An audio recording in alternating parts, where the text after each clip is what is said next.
Okay, I'm back. I'm going to go back and do number 2-11 from Carter Thermodynamics. It's a nice little proof here. Lots of fun. Suppose that beta is equal to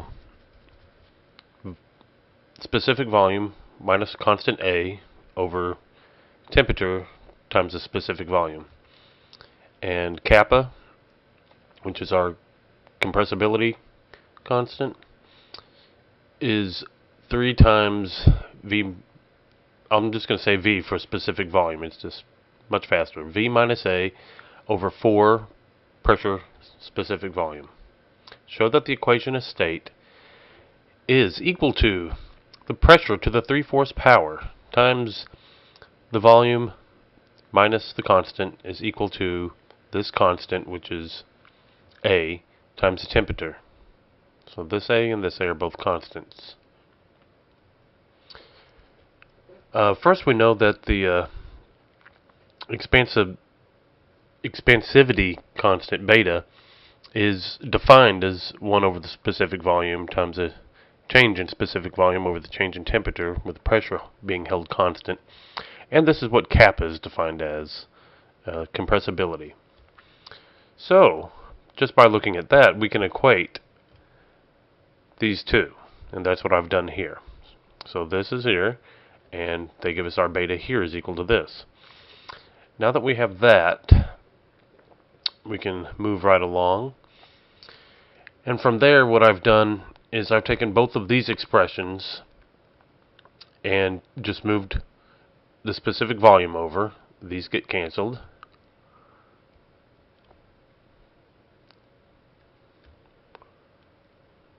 I can't seem to get this to work right now.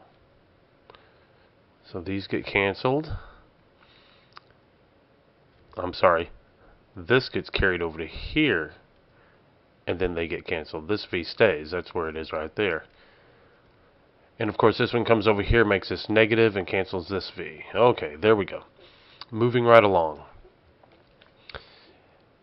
Now that we have that, we can move our change in temperature over here and move this expression down. That gives us this differential equation. And doing the same thing over here, just rearranging the terms, gives us our other differential equation. Okay, upon doing the integral here, so we got this expression, this expression, this expression, and this expression we can put right here. So doing those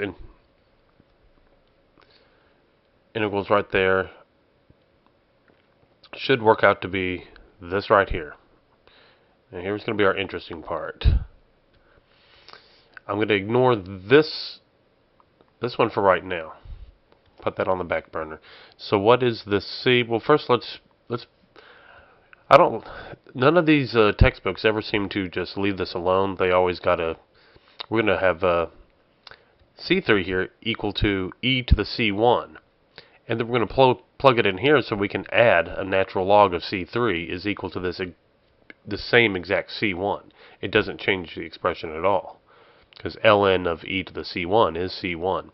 But by doing this, we can, instead of adding a C1, we can now use our logarithm addition rule and bring C3 into our term here. And now, what we've done here is we've raised both sides to the e, getting rid of our natural logs, and that has given us this equation right here.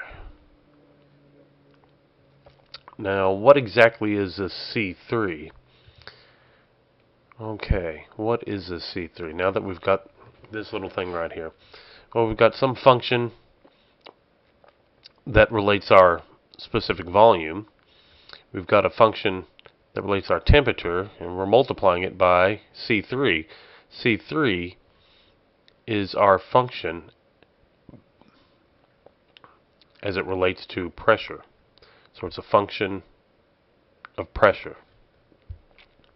Solving for C3, or I guess I could say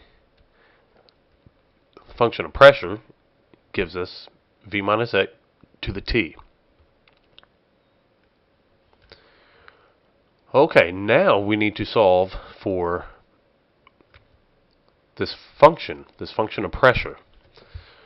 So coming back to where am I here? This is a nice hairy proof, isn't it? Trying to see where I got this from. Okay, this is our change in specific volume to the change in pressure with the temperature held constant equal to temperature times this function. So that was our function for change in pressure. This is our change in temperature function. This is our function for pressure. Okay, we had that this right here was solved earlier and is equal to negative 3 over 4 v minus a over p. Let's see if we can find that. V over p. That would be this one right here. So that's where we're getting that from, and we're plugging it in here. Okay, that gives us this right here. We're taking the derivative of both sides with respect to pressure. That's where this guy right here is coming from. And that's also the derivative of our function to our pressure. So this is also, you could have called this f prime.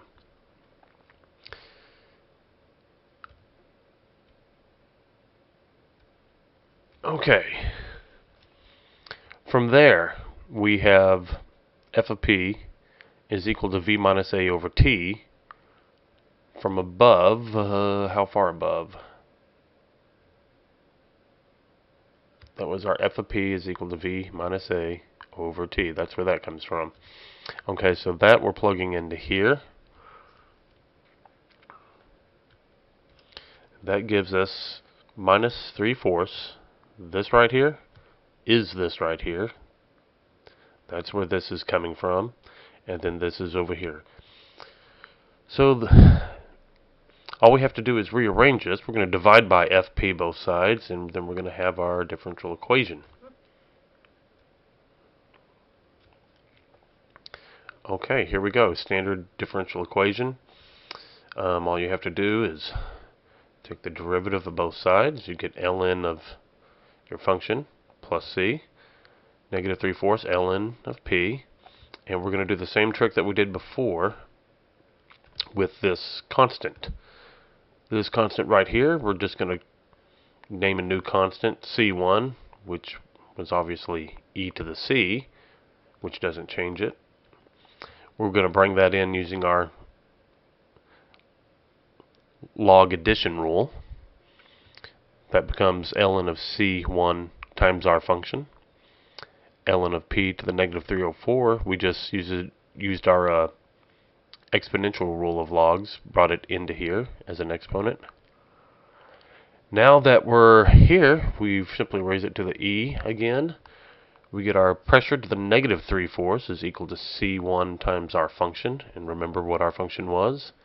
Now we can plug it back in. So this has not looked quite as hairy by keeping this as an f. So now that we have this, all we have to do is rearrange this, multiply by p to the 3/4 times the temperature, gets rid of this. This comes over here, p to the 3/4, and our temperature comes over here, and c1 we will bring down here. You end up getting this.